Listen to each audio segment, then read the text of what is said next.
चलें शुरू करते हैं, ठीक है। हाँ जी। न्यूमेरिकल्स हमने करने हैं, हमने चैप्टर कर लिया, चैप्टर नंबर 18, और आज हमने इसके न्यूमेरिकल्स करने हैं। और पहला न्यूमेरिकल आपने कर लिया था, करवा दिया था मैंने, और बहुत सिंपल न्यूमेरिकल था ये। क्या था ये numerical? The current flowing into the base of the transistor is base of the transistor, मतलब बेस करंट दिया हुआ है I B is given as 100 micro ampere. तो माइक्रो किसके इक्वल है? 10⁻⁻⁶ के, तो उससे मल्टीप्लाई कर दिया। और ये आपका पास जो 100 होता है, ये क्या होता है? 10⁻²। ये क्या होता है? 10⁻²। 2 और -6 प्लस का 2, ये माइनस का 4 हो जाएगा, 10⁻⁻⁴ आ जाएगा ये। और बीटा की वैल्यू वो कहता है करंट गेन इज दिस, वो बीटा की वैल्यू भी गिवन है, ठीक है। फाइंड क्या करना है? Find its collector current I C कहता है फाइंड करना। Find its collector current and emitter current I E, ठीक है, and ratio I C over I E. तीसरी चीज ये फाइंड करनी है आपने। 3 चीजें फाइंड करनी है। सबसे पहले उसने फाइंड किया आई सी को फाइंड करने के लिए ये वाला फार्मूला यूज कर लेगा, ठीक है। आई सी ओवर आई बी आपको पता ये होता है। आई सी हमने फाइंड करना, आई बी उधर जाके मल्टीप्लाई हो जाएगा, तो ये बन जाएगा बीटा आई बी। तो बीटा की वैल्यू भी गिवन है, आई बी की वैल्यू भी गिवन है, दोनों को मल्टीप्लाई कर देंगे तो हमारे पास आ गया ये वाला 10⁻⁻² एम्पेयर, 10⁻⁻⁻²। लेकिन इस चैप्टर में करंट क्योंकि कम है तो इसको हम मिली एम्पेयर में कन्वर्ट कर लेंगे। चैप्टर नंबर 18 में यही करते हैं, मिली एम्पेयर में कर देते हैं कन्वर्ट। तो 18 चैप्टर नंबर 18 में से जो भी न्यूमेरिकल्स आए उसमें आप कर लिया करेंगे। ये 10⁻⁻³ है, इसको 10⁻⁻³ बनाना है, तो मैंने 10⁻⁻⁻1 से ही मल्टीप्लाई कर दिया और 10⁻⁻⁻1 से ही इसको मैंने मल्टीप्लाई कर दिया और 10⁻⁻1 से ही इसको मैंने डिवाइड कर दिया। तो ये वाला जो है ये 10⁻⁻1 और -2 ये दोनों मिलके क्या बन गए? 10⁻⁻³ और ये जो -1 है ये ऊपर जाके प्लस का 1 हो गया, ठीक है, 10⁻1। तो 10 ये है और 10⁻1 जो 10 ही रहेगा और 10⁻⁻³ जो होता है ये मिली के बराबर आ गया, एम्पेयर एज इट इज आ गया, तो 10 मिली एम्पेयर आंसर आ गया, ठीक है। हाँ जी। ऐसा यूनिट में आंसर क्या आया था? ऐसा यूनिट में ये आंसर आया था 10⁻⁻² एम्पेयर। 1 मल्टीप्लाई बाय 10⁻⁻² एम्पेयर या सिंपल 10⁻⁻² एम्पेयर, एक ही बात है। अच्छा, दूसरी चीज उसने कहा हुआ है हमें फाइंड करना है आई ई सेकंड।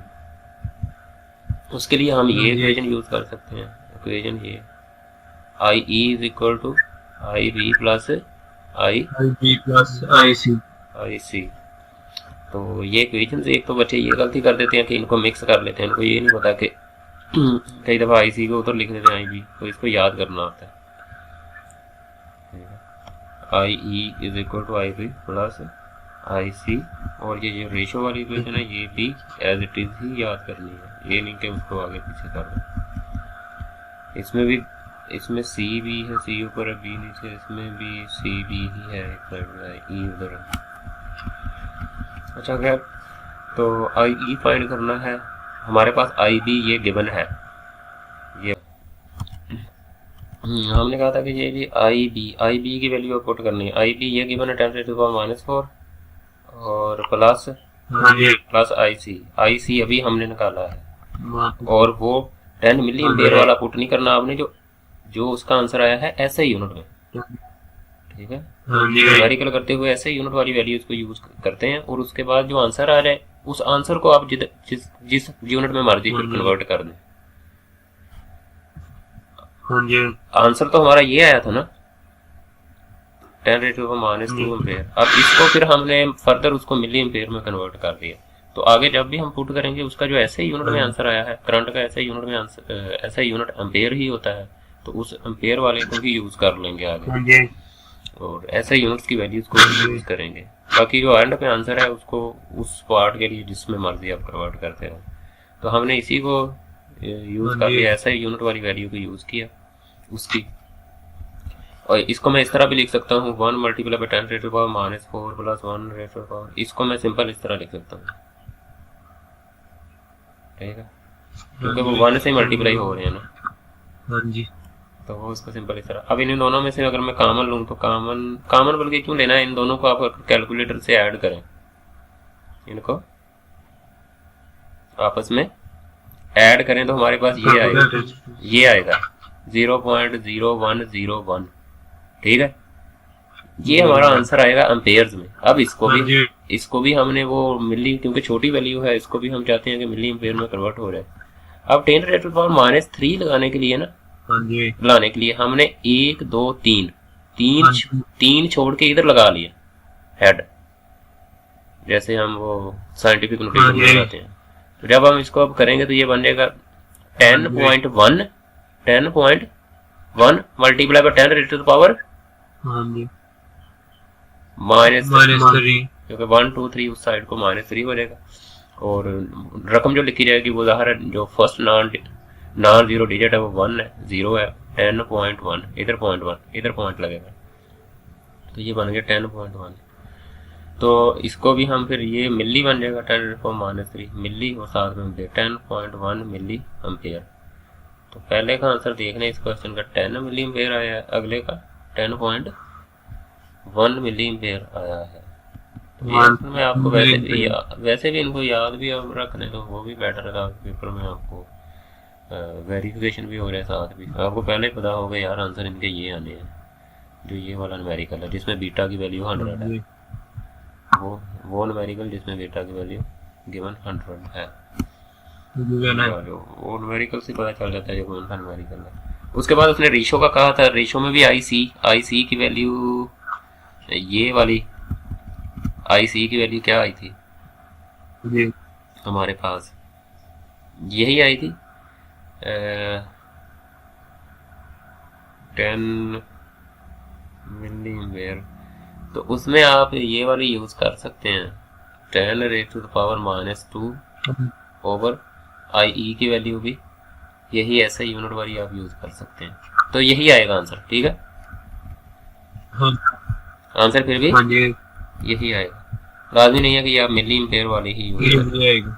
उसमें उसने क्या किया है, उसने मिली एम्पेयर वाली वैल्यू जो आई है ना एंड पे, ये आई सी की और आई ई की, इनको वापस मिली की जगह पे इसने क्या लिख दिया 10⁻³ वो वापस एम्पेयर में कन्वर्ट करके उसको डिवाइड कर लिया। तो आप इस तरह कर लें, इनको डिवाइड करते हैं, क्योंकि इनका कौन सा यूनिट आना है, क्योंकि रेशो निकालने के लिए तो यूनिट सेम होने चाहिए ना। 10 मिली एम्पेयर को 10.1 मिली एम्पेयर से डिवाइड करेंगे तब भी यही आएगा। 10⁻² एम्पेयर को अगर आप डिवाइड करेंगे, इसकी क्या वैल्यू निकली थी इधर 0.010 से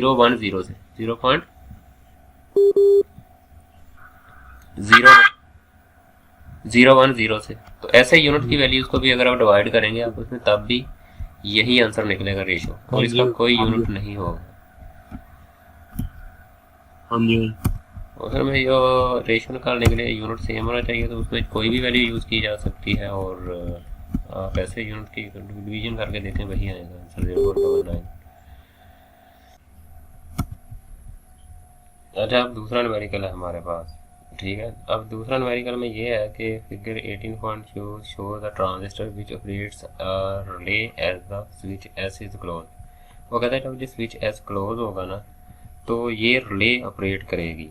ये वाली रिले एक स्विच की तरह होता है, जैसे मैंने बताया था कि जो फैन होता है, बल्ब होता है, जो भी है, ये सारी चीज़ें एक रजिस्टर ही होती हैं, इनकी अपनी एक रेजिस्टेंस होती है। ये लोड होते हैं, ये एक रजिस्टर के तौर पर भी बिहेव कर देते हैं। तो रिले भी एक रजिस्टर के तौर पे, एक लोड के तौर पे यहाँ पे बिहेव करेगी। The relay is energised by a current of 10 milliampere. अब इस रिले को चलाने के लिए कम से कम एक करंट, इसकी लिमिट होती है रिले को चलाने की। रिले एक ऐसा स्विच है कि अगर उसको इतना कम से कम करंट मिलेगा ना तब ये चलेगा ऑटोमेटिक स्विच, अदरवाइज वो चलेगा नहीं।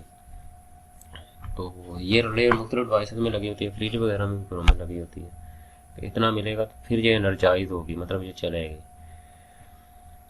Calculate the value R B, वो कहता है आर बी की वैल्यू कर, आर बी ये यहाँ पे जो लगा हुआ है, इसको हम अगर सर्किट से कंपेयर करें, अगर ये आर बी है तो ये क्या है, ये आर सी नहीं है। हमें पता है आउटपुट साइड पे क्या कौन सा रजिस्टर लगा होता है, आर सी, और इस पे कौन सा लगा होता है, आर बी। तो इसको हम आर सी के तौर पे लेंगे, ठीक, इसको हम आर सी कह लेंगे। ये आपने ऐसे ही करना है डायग्राम में। अगर value R B which will just make the relay operate, जो कि रिले को ऑपरेट करे।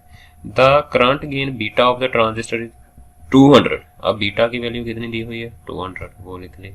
और आई सी कितना करंट है, the relay energised by 10 milliampere current. तो रिले जो चलती है वो 10 मिली एम्पेयर के करंट से चलती है। मतलब जो आई सी है, अगर मैं इसको आर सी कह रहा हूँ, तो इसमें से जो करंट गुजरेगा वो कौन सा करंट होगा, इसमें से, इस रिले में से जो करंट गुजरेगा वो कौन सा करंट होगा, वो ज़ाहिर है आई सी होगा, ठीक है। अगर मैं उसको आर सी कह रहा हूँ उसको, तो रिले जिस करंट से चलेगी वो आई सी करंट से चलेगी, और उसकी रेजिस्टेंस आर सी होगी इस रिले की। ज़ाहिर आउटपुट साइड है तो इसमें आई सी आर सी वाली कहानी होगी। When the transistor conducts, its BBE can be assumed to be 0.6 volt। तो ये जो BBE है वोल्टेज, ठीक है, यहाँ पे अगर हम इसको कहें ये बेस है, ठीक है, और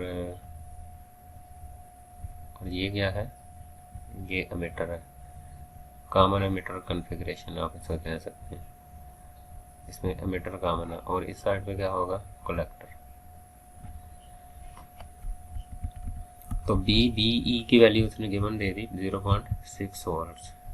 और कलेक्टर वोल्टेज कितना है, कलेक्टर साइड पे वोल्टेज या बैटरी वोल्टेज जो इधर लगी हुई है बैटरी, वो 9 वोल्ट्स की लगी हुई है। ये आउटपुट साइड पे लगी हुई है तो इसको हम कह सकते हैं VCC।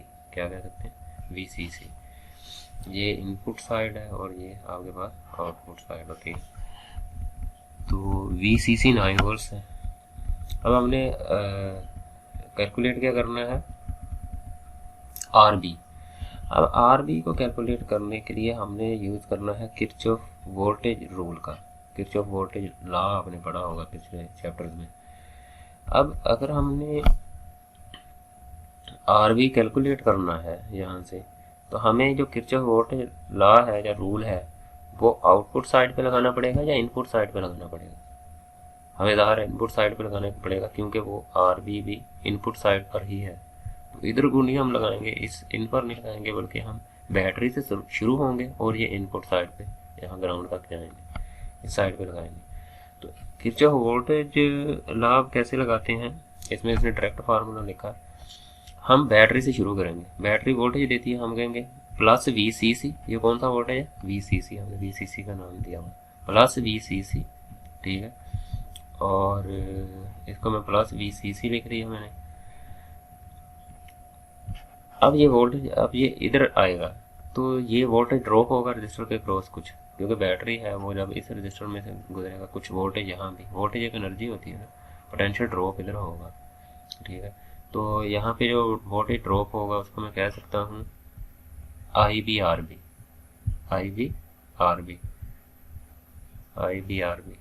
IBRB किस चीज़ का फार्मूला है, ये भी वोल्टेज का ही फार्मूला है। RB V = IR होता है ना, तो V = IR।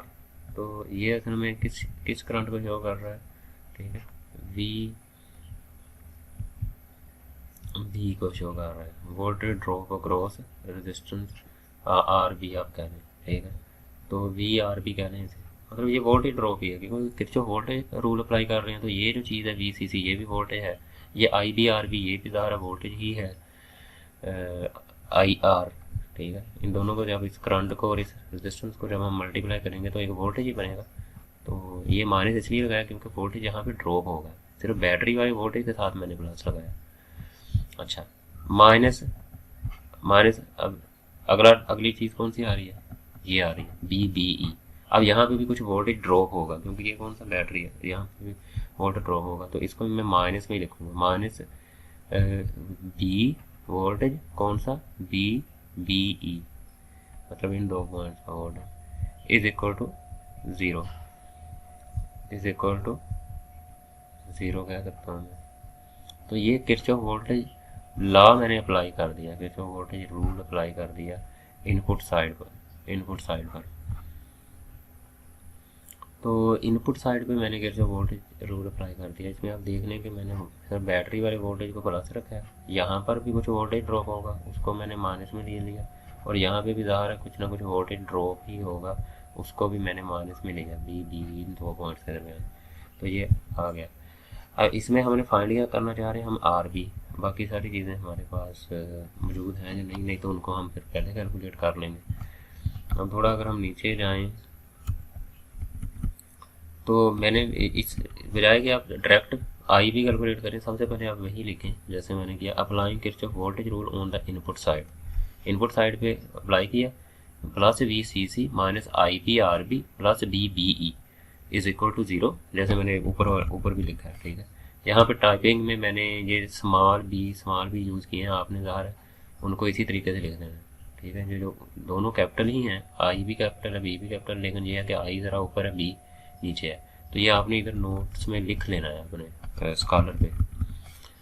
तो उसको आप लिखेंगे आई बी आर बी, इसी तरह लिखेंगे इसी स्टाइल में, और बी बी ई, ये भी ज़ाहिर बी और ई कैपिटल आएंगे। ठीक है, इधर मेरा टाइपिंग का इशू था तो मैंने वो समान लिखे हुए, उसी तरह लिख के 0। अब इसको अगर हम इसी इक्वेशन को किरचॉफ वोल्टेज रूल जो अप्लाई किया है एक्जैक्ट सही तरीके से, इसको हम रीअरेंज करें और वी सी सी प्लस का ये इधर ही रहा, ये दोनों माइनस के हैं, ये उधर जाके क्या हो गया, आई बी आर बी भी प्लस का हो गया और बी बी ई भी प्लस का हो गया। अब इसमें से कैलकुलेट हम क्या करना चाह रहे हैं, हम तो कैलकुलेट करना चाह रहे हैं जो उसने कहा है आर बी। तो आर बी अगर हम इधर से निकालें तो ये प्लस बी बी ई उधर जाके माइनस हो जाएगा, B C C minus B B ई, और ये आई भी इधर मल्टीप्लाई हो रहा है, ये उधर जाके फिर होल से डिवाइड हो जाएगा। तो ये फार्मूला, ये इक्वेशन बनेगी आर बी को कैलकुलेट करने के लिए। अब आर बी को कैलकुलेट करने के लिए हमारे पास बी सी सी भी मौजूद है, बी बी ई भी गिवन है, हमें आई बी चाहिए, आई बी नहीं है हमारे पास। अब इस आई बी को कैलकुलेट करने के लिए, to calculate I B we have, हमने ये वाली इक्वेशन यूज कर ली, बेसिक इक्वेशन जो है वो है beta is equal to I C over I B, I C over I B. यहाँ से इसको अगर हम रीअरेंज करें, आई बी निकाल लें तो ये बन जाएगा I B is equal to I C over beta, I C भी गिवन है, ठीक है, और बीटा भी गिवन है। यहाँ पे बीटा का यूज हुआ, जो बीटा उसने दिया था वो इसीलिए दिया था कि हम आई बी को कैलकुलेट कर सकें। इस इक्वेशन की मदद से हमने ये निकाल लिया, आई बी हमारे पास ये आ गया। ठीक है, अब हमारे पास आई बी आ गया। अब मकसद क्या था हमारा, इक्वेशन 1 में पुट करना, ये इस इक्वेशन का इक्वेशन 1 का नाम दिया हुआ हमने। तो हमारे पास अब बी सी सी भी मौजूद है, गिवन है, बी बी ई भी गिवन था, आई बी हमने निकाल लिया। अब इसमें पुट कर दें तो हमारे पास आर बी आ जाएगा। तो यही देखें, putting the values in equation 1 we have, इसमें आप इसे लिख लेंगे, कलर तक लिखा हुआ है putting the values we get, आप लिखें putting the values in equation 1 we have. तो ये वाला उसमें आपने लिख लेना है नोट्स में। तो आर बी आ जाएगा 9, वी सी सी क्या था 9 माइनस वी बी ई, ये वाली जो चीज़ है वी बी ई 0.6 था, और आई बी अभी कैलकुलेट किया, इनको डिवाइड करेंगे तो ये वाली चीज़ आएगी। 10⁻³ प्लस का है तो इसको किलो कह सकते हैं। जिस तरह 10⁻³ क्या होता है, 10⁻³ होता है आपके पास मिली के इक्वल, होता है, और जो 10⁻³ होता है वो किसके इक्वल होता है, वो आपके पास होता है किलो के इक्वल, इसलिए उसको हमने कह दिया किलो। 10⁻³ ओम जो होता है 1 किलो ओम के इक्वल हो जाता है, तो 10 नंबर किलो ओम। तो ये आर बी की वैल्यू आ गई हमारे पास 10⁻³ किलो ओम, 168 किलो ओम। ठीक है, अब नोट्स में आपने थोड़ा सा अपडेट कर लेना कि ये वाले को इसी तरह जैसे मैंने लिखा है, इसको इसी सारी जगह इस पर लिख के, यहाँ से फिर आगे टू कैलकुलेट आई बी ये वाली चीज़ लिख के देन आपने ताकि वो एक तरतीब रहे कि हमें जिस चीज़ की ज़रूरत पड़ी है पहले भी कैलकुलेट कर लें आई बी को, वो भी नो इशू ज़ाहिर आपको जब पता है कि इस चीज़ की ज़रूरत पड़नी है तो पहले कर लें। लेकिन मैंने ये है कि उसको एक ऑर्डर से किया है, जो सारी कहानी शुरू होती है वो यहाँ से शुरू होती है। तो इस पार्ट को करने के बाद मैं आई भी कैलकुलेट कर लिया, तो हमें सारी वैल्यूज मिल गई और आर भी हमारे पास आ गया।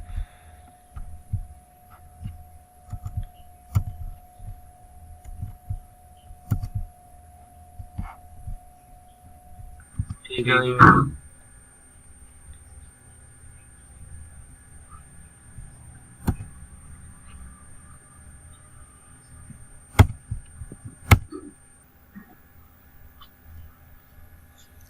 अभी शेयर हो रही है स्क्रीन? हाँ जी भाई। अच्छा, थर्ड क्वेश्चन पे आते हैं। ये थर्ड में भी वही लॉजिक जो टू में यूज हुई है वही यूज होनी है इधर भी। तो इसमें भी थर्ड क्वेश्चन है, in circuit 18.3 there is negligible potential drop between B and E. If it's beta is 100, negligible B और ई बेस एमिटर ये वाला है, इन दोनों पॉइंट्स के दरमियान जो पोटेंशियल ड्रॉप है वो कह रहा है नेग्लिजिबल है, मतलब जीरो है, जीरो कह सकते हैं उसे। तो ये कौन सी कॉन्फ़िगरेशन है?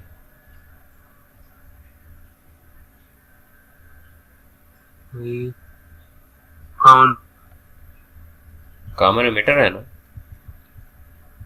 Potential drop between B and E if it's beta is 100, beta की वैल्यू 100 है।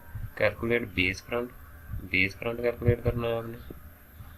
कलेक्टर करंट आईसी कैलकुलेट करना है। पोटेंशियल ड्रॉप अक्रॉस आरसी मतलब V R C and V C E, ये चार चीज़ें कैलकुलेट करनी है। वही लॉजिक है। बेस करंट को हमने बेस मीटर वोल्टेज है बी बी ई, इसको जीरो कह दिया। कलेक्टर बाइजिंग वोल्टेज ये गिवन उसने उसमें नहीं बताया, लेकिन उसने कहा फिगर देखो ये वी सी सी है। ये कौन सा वोल्टेज है? वी सी सी, क्योंकि ये इस साइड पे लगा हुआ है, ये आर सी है ना। हाँ जी। आरसी वाली साइड पे तो ये वी सी सी है, उस साइड पे लगा हुआ है आउटपुट साइड पे। तो इस साइड पे होता है V C C R C और इस साइड पे होता है R B B B E.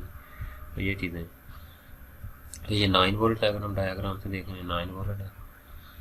तो और कलेक्टर रेजिस्टेंस कितनी है आर सी, ये भी अगर यहाँ से देखें 1 किलो ओम है, ये कितनी है 1 किलो ओम। और आर बी कितनी है 800 किलो ओम है R B.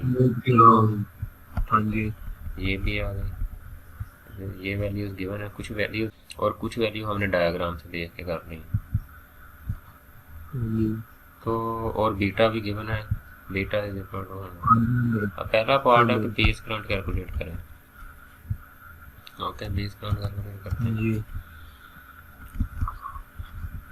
Base current calculate करने के लिए जैसे मैंने वो क्वेश्चन नंबर 2 में भी यही चीज़ बताई कि हमने अगर जब बेस इस साइड पे कैलकुलेट करनी है ना चीज़ें, तो हमने इस साइड पे voltage rule, Kirchhoff voltage rule apply करना है। एक होती है आउटपुट साइड पे अप्लाई करो, एक है इनपुट साइड पर अप्लाई करो। तो इनपुट साइड पे जब ज़ाहिर है अगर हमने आई बी कैलकुलेट करना है तो आई बी किस साइड पर है? इस साइड पर है, इनपुट साइड पे। यहाँ पे हमने किरचॉफ वोल्टेज रूल इस साइड पे अप्लाई कर देना है। बैटरी से शुरू करेंगे, ठीक है। बैटरी की वैल्यू क्या है V C C, voltage V C C plus का वी सी सी लेंगे क्योंकि बैटरी से शुरू कर रहे हैं। इसको हम लेंगे प्लस में, प्लस वी सी सी, इसको प्लस में ले लेंगे किरचॉफ वोल्टेज रूल। और उसके बाद जो नेक्स्ट वोल्टेज आ रहा है वो आ रहा है इधर रजिस्टर के क्रॉस।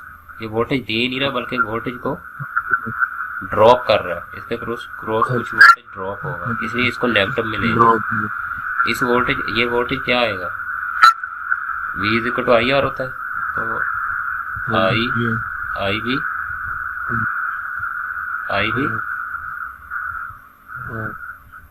Are B. ये भी वोल्टेज है, इधर Kirchhoff voltage rule law apply कर रहे हैं केवीएल। तो इसमें हर चीज जब वोल्टेज से डील करेंगे, ये भी वोल्टेज ही है आई बी आर बी, ये भी वोल्टेज ही है V is equal to I R होता है। और उसके बाद ये है इस लूप में आ रही चीज वी डी ई, उसके बाद ग्राउंड हो जाता है। यहाँ पे भी बी और ई के दरमियान में कुछ वोल्टेज ड्रॉप होगा। तो इज इक्वल टू 0।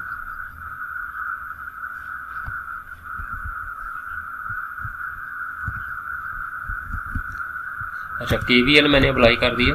एग्जैक्ट जो सही तरीका है इसको अप्लाई करने का, मैं बैटरी से शुरू हुआ और मैंने इसको अप्लाई किया। बैटरी वोल्टेज आप देखें कि मैंने प्लस में लिया है और बाकी जो यहाँ पे वोल्टेज ड्रॉप हुआ उसको भी मैंने नेगेटिव में लिया है। और जो जहाँ BE के दरमियान BE में वोल्टेज ड्रॉप है, सोर्स नहीं है, ये वोल्टेज का जो सोर्स है वो सिर्फ बैटरी है, उसको सिर्फ प्लस में लिया, बाकी दोनों वोल्टेज को नेगेटिव में लिया। अब इस फार्मूले से अगर हम VCC को इधर ही रहने दें और इन दोनों को उधर ले जाएं तो ये दोनों उधर जाके प्लस के हो जाएंगे। इसमें ऐसे किया है, ये देखें यहाँ ये प्लस VCC जैसे मैंने ऊपर लिखा है, यही वाली चीज़, ठीक है, ये इधर लिखी है मैंने। तो इस इन दोनों को, ये दोनों माइनस के उधर जाके ये प्लस के हो गए, VCC आ गया यहाँ से। अब वहाँ से IB DBE तो 0 है, इसको 0 पुट कर सकते हैं। यहाँ से IP कैलकुलेट करें तो IB इज इक्वल टू ये RB इधर मल्टीप्लाई हो रहा है, उधर जाके डिवाइड हो जाएगा। VCC और RB, इसकी जगह पे हमने क्या पुट कर लिया, 0। तो यहाँ से VCC भी हमें गिवन है, RB भी गिवन है और IB हमने कैलकुलेट कर लेना है। VCC 9 था, 9 फोटो वैल्यू इसको पुट कर दिया और हमारे पास RB की वैल्यू गिवन है डायग्राम में। इन दोनों को डिवाइड करेंगे तो ये आ गया हमारे पास 11.25 माइक्रो एम्पेयर। सेकंड चीज़ उसने कहा है कि IC फाइंड करें। अब IC करंट होगा यहाँ में जो RC में से गुजरेगा, IC। अच्छा, पहले तो हम कोशिश करेंगे कि इस इक्वेशन से जो बेसिक इक्वेशन है उससे फाइंड हो जाए, अदरवाइज फिर हमारे पास किरचॉफ वोल्टेज रूल भी है, वहाँ से भी कर सकते हैं। IC beta is equal to IC और IB, ये फार्मूला बेसिक फार्मूला हमारे पास गिवन है। तो बीटा की वैल्यू भी गिवन है, IB के हमने अभी कैलकुलेट कर लिया, जो IB उधर जाकर मल्टीप्लाई हो जाएगा, ठीक है। तो IC यहाँ से निकला है, तो ये हमारे पास IC आ गया, सेकंड चीज़ भी आ गया। थर्ड उसने कहा कि VC कैलकुलेट करें। VC मतलब जो यहाँ पे वोल्टेज है ये है VCC, ये कौन सा वोल्टेज है, VCC, ये बैटरी वोल्टेज है। VC और चीज़ है, VC वो वोल्टेज है जो इस रजिस्टर में से गुजरेगा, VC RC में से जो गुजरेगा, IC करंट गुजरेगा और वोल्टेज VC। और ये बैटरी वोल्टेज है, जैसे हमने पढ़ा था कि BB जो है वो भी बैटरी और जो VCC है वो भी बैटरी में, ये दोनों बैटरी VCC और VB ये दोनों बैटरी है। यहाँ पे जो करंट है VC उसने कहा कैलकुलेट करें। अब VC को कैलकुलेट करने के लिए हम कह सकते हैं सिंपल ये फार्मूला अप्लाई करते हैं, V is equal to IR, V is equal to IR। VC calculate करना तो IC हमारे पास है और RC हमें गिवन है, इन दोनों को मल्टीप्लाई कर दें VC V is equal to IR से ये फार्मूला बन गया, V is equal to IR।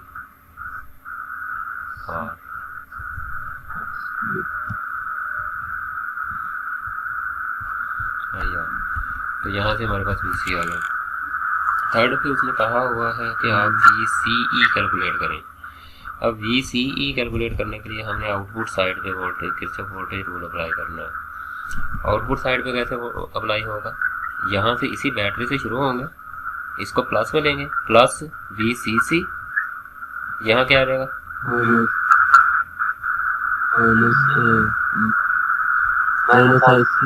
Minus ICRC, यहाँ का जो वोल्टेज है पहला, प्लस VCC माइनस ICRC, जैसे उधर हुआ था IBRB, तो ICRC हो जाएगा और माइनस VCE।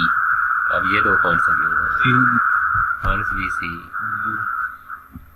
तो बिल्कुल सेम उसी मेथड से प्लस का VCC minus ICRC minus VCE is equal to 0। यहाँ से VCE उस साइड पे चला जाएगा जो माइनस का है, ठीक है, ये दोनों इधर ही रहेंगे, तो ये मान गया VC। CE का फार्मूला यही कैलकुलेट करना था। VCC गिवन है, IC RC आप दोनों, IC भी हमारे पास है, RC भी हमारे पास है, इन दोनों का मल्टीप्लाई कर दें, बल्कि IC RC का प्रोडक्ट ऊपर कैलकुलेट भी किया अभी, जिसको VC का नाम दिया था, जिसको इसी वैल्यू को पुट करते हैं, या सिंपल आप इसमें मल्टीप्लाई कर दें, दोनों वैल्यू को पुट कर दें तब भी ठीक है, या उसी ऊपर वाली वैल्यूज को प्रोडक्ट को यूज़ कर लें, उसी को उसने यूज़ किया और ये VCE निकाल लिया। तो मेन जो पॉइंट्स हैं वो इसमें यही है कि किरचॉफ वोल्टेज रूल को अप्लाई करना है आपने। इस केस में हमने आउटपुट साइड पे अप्लाई किया है क्योंकि हमें VCE चाहिए, तो VCE किस साइड पे?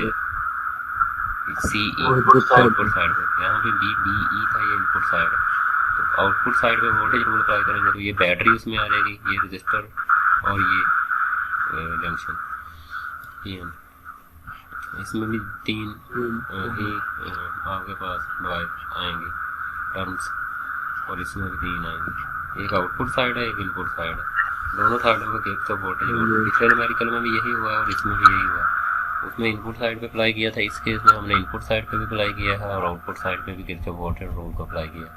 स्कॉलर वाले ने डायरेक्ट उसको इसी तरह दिया हुआ है, उसकी कोई सेंस नहीं बनती। किरचॉफ वोल्टेज रूल आपने जिस तरह चैप्टर में पढ़ा है, उसका करेक्ट मेथड है वो अप्लाई करने का यही है, ओरिएंटेड टेस्ट में भी यही चीज़ होती है कि उसका असल कंसेप्ट आप किस चीज़ को प्लस में ले रहे हो, किस चीज़ को माइनस में ले रहे हो, क्यों ले रहे हो। इसको मैंने प्लस में लिया है क्योंकि ये सोर्स है, ये वोल्टेज प्रोवाइड कर रहा है VCC, बाकियों के अराउंड वोल्टेज ड्रॉप हो रहा है, वो प्रोवाइड नहीं कर रहे हैं, उनको मैंने माइनस में लिया है। And using the same logic मैंने इसको अप्लाई कर लिया। अब इसमें तो कोई क्वेश्चन है तो पूछना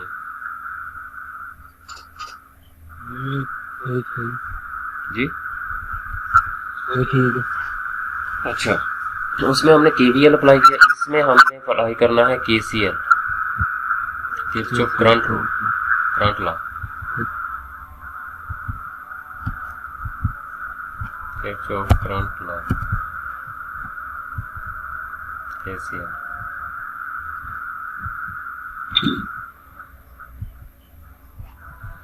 अच्छा, calculate the output of the operational amplifier circuit, V out find करना है, ये V आउट इस साइड पे सारा आउटपुट साइड पे होगा, ये V आउट लिखा हुआ है, ये हमने कैलकुलेट करना है। और यहाँ पे इसको हम R1 का नाम दे देते हैं, इसको हम R2 का नाम दे देते हैं, इसको हम R3 का नाम दे देते हैं। 10 किलो हम इसको इस तरह लिखा जा सकता है, R2 इनको ओम में कन्वर्ट कर दें, ये R3 इसको भी ओम में कन्वर्ट कर दें, तो ये 3 रजिस्टर्स आ गए। इस वोल्टेज को V1 का नाम देने और इस वोल्टेज को V2 का। V1 क्या है? प्लस का 5 वोल्ट है और V2 क्या है? माइनस का 2 वोल्ट। और आउटपुट वोल्टेज हमने फाइंड करना है, V आउट। अब इसके लिए हमने अप्लाई करना है KCL। अब KCL क्या कहता है? KCL हमने अप्लाई कर देना है पॉइंट P पर, पॉइंट P पर। एक पॉइंट सिलेक्ट करना होता है कि जिसके अराउंड आपने जिस पर आपने KCL अप्लाई करना है। किरचॉफ करंट रूल ये कहता है कि इस पॉइंट में इंटर होने वाला करंट इस पॉइंट से बाहर जाने वाले करंट से बराबर होगा। अब ये इसमें कौन से करंट एंटर हो रहे हैं? एक तो ये, इसको मैं कह लेता हूँ I1 इस पॉइंट में, ये बैटरी है, ये रजिस्टर लगा हुआ है और यहाँ से एक करंट आता है I1 इसमें इस पॉइंट में एंटर हो गया। इस पॉइंट का तो वोल्टेज है कितना? ग्राउंड है, तो ये 0 है। अगर इसका ये ग्राउंड है तो ये वाला पॉइंट ये वर्चुअली ग्राउंड हो जाएगा, क्योंकि एक ग्राउंड हो रहा है तो दूसरा वर्चुअली ग्राउंड। ये इन दोनों पॉइंट्स का वोल्टेज तो 0 है, इधर को तो करंट नहीं जाएगा, इधर तो वोल्टेज नहीं है। I1 इधर P में से आएगा और ऊपर इधर से जाके आउटपुट पे चला जाएगा, ऐसे ही है। इसी तरह ये -2 वोल्ट की बैटरी लगी हुई है, इसकी वजह से भी कुछ करंट आएगा इधर से, लेकिन नेगेटिव बैटरी है, सारे ये भी वोल्टेज तो है ना, नेगेटिव ही है। तो ये है I2, ये क्या होगा? I2। ये इधर से आएगा, ये देखो I1 इधर को एरो लगाया और ये P में चला गया, और I2 भी आया और ये भी P में जाके ये दोनों करंट इकट्ठे हुए, जमा हुए, मतलब ये दोनों करंट I1 और I2 जमा होके P में गए और P से ये I3, ये इसको मैं I3 कह देता हूँ, ये ऐड हो गया I3 बन गया दोनों का सम, और ये इसमें से गुजरे और ये आउटपुट में गए। तो इस पॉइंट पे जो आने वाले करंट हैं वो I1। तो किरचॉफ करंट रूल क्या कहेगा, इस पॉइंट के अंदर इंटर होने वाला करंट क्या है, I1 प्लस I2। इस पॉइंट से बाहर जाने वाला करंट क्या है, वो उसके बराबर होगा, I3 के बराबर होगा। तो पॉइंट P पर हमने जब किरचॉफ करंट रूल लगाया तो ये किरचॉफ करंट रूल बना, I1 plus I2 is equal to I3। Point P को हमने ध्यान में रखते हुए लगाया। अब I1 कैसे कैलकुलेट हो जाएगा, I का फार्मूला आपको पता है, V इज इक्वल टू क्या होता है, IR, ठीक है। और यहाँ से I क्या बन जाएगा, V ओवर R। यहाँ से हमारे पास I बन जाएगा V over I is equal to V over R।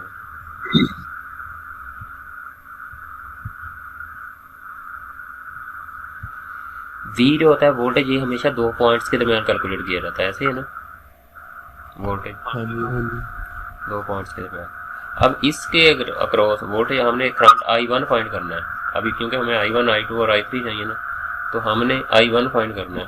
हमने इस रजिस्टर के अक्रॉस जो वोल्टेज है वो करना है, V ओवर R। I1 हो जाएगा V1 over R1, V1 over R1। तो V1 माइनस, यहाँ पे वोल्टेज कितना है, जीरो, इस पॉइंट पे जीरो। तो इसका और इसका, ये V1 5 माइनस 0,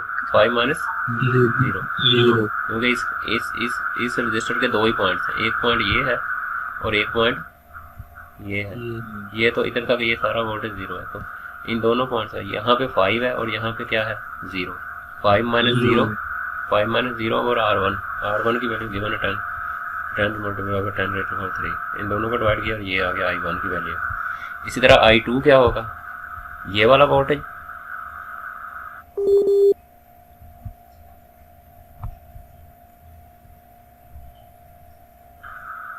ये वाला वोल्टेज I2 कैसे निकलेगा, ये वाला वोल्टेज माइनस ये वाला, इस पॉइंट पे कितना आ रहा है, इस पॉइंट पे कितना आएगा voltage, 0।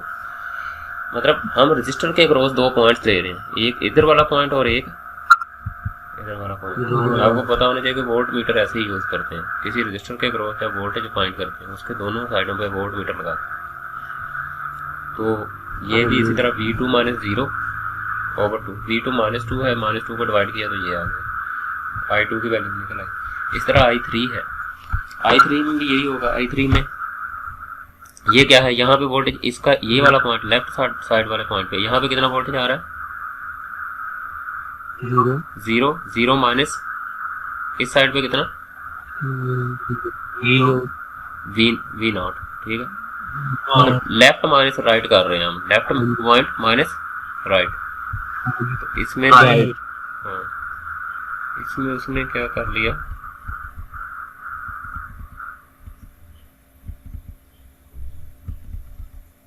Zero minus V not आप कर लें, 0 माइनस V नॉट डिफरेंस देना है ना, तो नो इशू, इसमें 0 माइनस V नॉट कर लें इसको।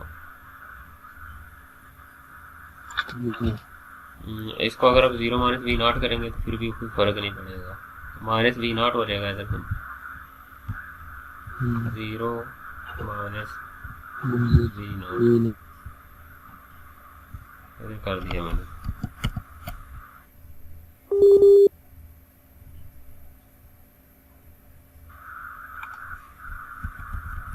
तो माइनस V नॉट ओवर इतना आ गया, उसको जब हम डिवाइड करेंगे 1 over 20 multiply 10 raise to power 3, तो ये आएगा, ऐसे ही है 1 है ना इधर, V नॉट ऐसे आएगा, तो ये माइनस का आएगा, माइनस का। इस तरह हम कर रहे हैं, लेफ्ट माइनस राइट पॉइंट कर रहे हैं। तो इसको तुम ऐसे ही माइनस पे रख लो, इधर भी माइनस रख लो और इधर भी माइनस रख लो। I1 plus I2 is equal to I3। KCL के अकॉर्डिंग, किरचॉफ करंट रूल। हाँ जी तो I1 हमारे पास ऊपर आया हुआ है इतना प्लस का इतना, और I2 माइनस का है। ये प्लस माइनस दोनों आपस में वैल्यूज बराबर हैं, ये जीरो हो जाएंगे ऐड होके, और ये माइनस का 0.05 जब जीरो से डिवाइड होगा वो भी जीरो हो जाएगा। V0 कितना आ जाएगा? जीरो। इसका आंसर हमारे पास आ गया जीरो। तो KCL भी मैंने अप्लाई कर दिया, आपको KVL भी अप्लाई कर दिया। ये दोनों आपने सेकंड ईयर के सेकंड चैप्टर में पढ़े हैं। हाँ जी अच्छा, उसके बाद हमारे पास लास्ट न्यूमेरिकल है, उसमें कहा हुआ है calculate the gain of a non inverting amplifier. ये एम्पलीफायर नॉन इन्वर्टिंग है क्योंकि इनपुट वोल्टेज इसका